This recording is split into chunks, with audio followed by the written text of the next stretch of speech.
বড় খোকা, মেজো খোকা, ছোট মিষ্টি খোকা, চলে আয়। একটু জল। দাদু তুমি কথা বলো না কেন? কোথায় যাচ্ছ? বাবা মারা গেছে, বাবার বডিটা তো শ্মশানে নিয়ে যেতে হবে। কেন তোমার আর ভাইয়েরা বেরোতে পারছে না? বাবার সম্পত্তিতে সবাই সমান ভাগে ভাগ করেছে। ঘরে ঢোকো। বাবা বাবা ঠাকুরটা মরে গেছে। মরেছে তো কি আছে? তোর কাকা জানেরা তো আছে, সব দায়িত্ব কি তোর বাবার?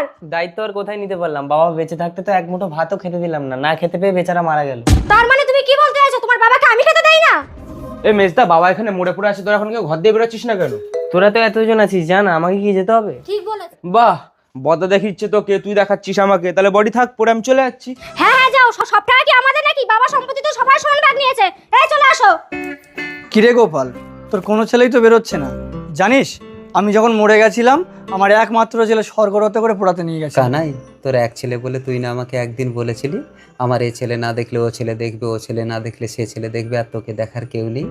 জানিস আমি না খেতে পেয়ে মরেছি। এরা তো আমার শ্রাদ্ধটাও দেবে না, আমি কোনো দিন এই নরক থেকে মুক্তি পাবো না। তোরা যদি কেউ না টাকা দিস, বাবার বডিটা পড়াবো কেমন করে? তুমি একটা কাজ করো, নদীর ধারে কোদালটা নিয়ে গিয়ে পুঁতে দিয়ে আসো। হ্যাঁ হ্যাঁ ঠিক বলেছে, প্রচন্ড গন্ধ বেরোচ্ছে, তাড়াতাড়ি তোলো তোলো।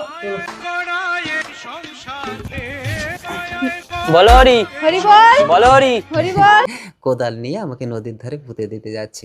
জানিস কানাই, তোর ছেলে যেদিন তোকে পড়াচ্ছিল আমি দেখেছি চিতার ধোঁয়ায় চড়ে তুই স্বর্গে যাচ্ছিলি। সেদিন আমিও দেখে মনে মনে ভীষণ আনন্দ পাচ্ছিলাম। ভেবেছিলাম আমার ছেলেরাও যেদিন আমার চিতায় আগুন দেবে আমিও চিতার ধোঁয়ায় চড়ে স্বর্গে যাব।